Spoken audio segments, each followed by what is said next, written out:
Fideo adolygu cwestiwn arholiad tygau. Haen uwch 11 cwestiwn 4 a haen canol 11 cwestiwn 13. Dis a siart cylch. Y cwestiwn. Mae dis teg sydd â 6 ochr yn cael ei daflu ddwywaith. Beth yw'r tebygolrwydd bod 3 yn cael ei daflu y 2 dro? A wedyn mae rhan B hefyd ar debygolrwydd, ond ddim yn ymwneud gyda rhan A o gwbl. Felly, ni'n gallu trin nhw ar wahân. Felly, newn ni rhan A i ddechrau. Tybyr bod gan ddys teg rhifau 1, 2, 3, 4, 5 a 6 ar ei wynebau. Golygir y gair teg bod yna siawns hafal i lanio ar unrhyw un o'r canlyniadau. Gan bod yna 6 canlyniad, gallwn gyfrifo'r tebygolrwydd gyda unrhyw un o'r canlyniadau gan ddefnyddio tebygolrwydd P am tebygolrwydd digwyddiad yn hafru nifer y canlyniadau llwyddiannus ni'n cael mas o nifer y canlyniadau hafal debygol. Pan byddwn yn taflu dis ddwywaith, gallwn dybio bod pob tafliad yn annibynnol o'i gilydd. Golygur hyn bod y tafliadau ddim yn effeithio ar ei gilydd. Gyda digwyddiadau annibynnol, gallwn gyfrifo'r tebygolrwydd derfynol wrth lluosi'r tebygolrwydd unigol. Felly, tebygolrwydd o taflu 3 ar ddais yw nifer o 3 sy'n ar y gwynebau mas o nifer y canlyniadau posibl sef 6. Felly 1 mas o 6, 1 siawns mas o 6. Beth yw'r siawns o taflu 3 a 3? Felly, gan bod nhw'n annibynnol i'w gilydd, a ni'n taflu fe ddwywaith, ni'n gallu lluosi y 2. A 1 lluosi 1 yw 1, a 6 lluosi 6 yw 36. Felly 1 siawns mas o 36 sydd gyda ni. Rhan B. Mae gan gwmni swyddfeydd yn Llanelli, Caernarfon, y Drenewydd a Glenebwy. Mae pwyllgor cenedlaethol yn cynnwys gwerthwyr o'r bedair swyddfa hon. Mae siart cylch isod yn dangos pa ffracsiwn o aelodau pwyllgor sy'n dod o bob swyddfa. A mae nifer hafal o aelodau o Drenewydd a Glenebwy. Mae aelod yn cael ei ddewis ar hap o'r pwyllgor hwn i fod yn gadeirydd. Mae'r tebygolrwydd bod yr aelod yn cael ei ddewis yn gweithio yn y swyddfa Llanelli i weld yn y tabl isod. Cwblhewch i'r tabl. Felly, hanner yw tebygolrwydd bod y pwyllgor, y person sy'n cael ei ddewis o'r pwyllgor yn dod o Llanelli. Mae hanner ar wynebedd y siart cylch am Llanelli, felly ei tebygolrwydd yw hanner. Felly, mae'r tebygolrwydd yr un peth a ffracsiwn arwynebedd y siart cylch. Arwynebedd Caernarfon yw cwarter arwynebedd y siart, gan bod y linell i lawr o'r diametr yn ongl sgwar. Felly, ei arwynebedd yw cwarter.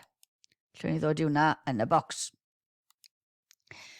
O'r belled, rydym wedi defnyddio hanner a cwarter, sy'n golygu 3 chwarter o siart cylch.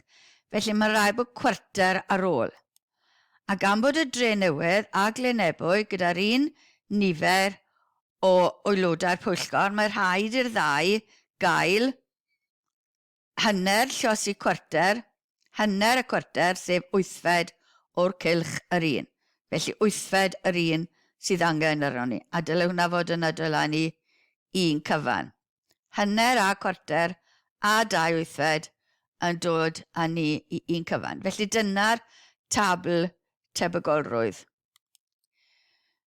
Rhan 2, beth yw'r tebygolrwydd bod y person sy'n cael ei ddewis fel cadeirydd yn gweithio naillai yn y swyddfa Llanelli neu yn swyddfa Glenebwy, a rhaid i chi ddangos eich holl gwaith cyfrifo.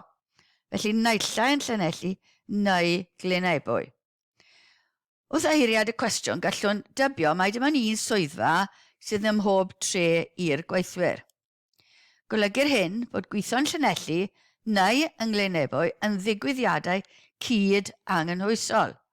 Dyn nhw ddim yn dibynnu ar ei gilydd. Yn y sefyllfa yma, gallwn ni ydio'r tebygolrwyddau.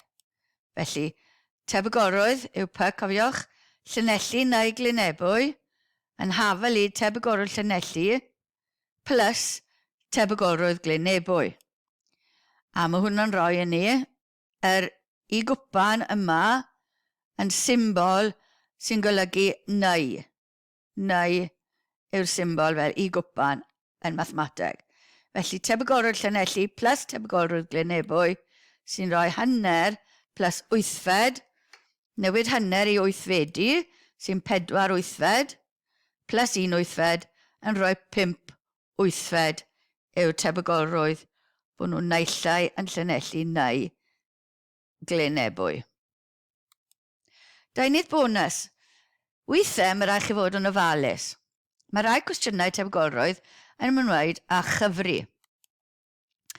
Mae cod mors yn defnyddio dotiau a llinelliau toredig i gynrychioli bob llythyren o'r wyddor. Roddir pob llythyren neu rif a'r gerdyn gyda'i god mors penodol, a mae Kelly yn cymryd 1 cerdyn ar hap.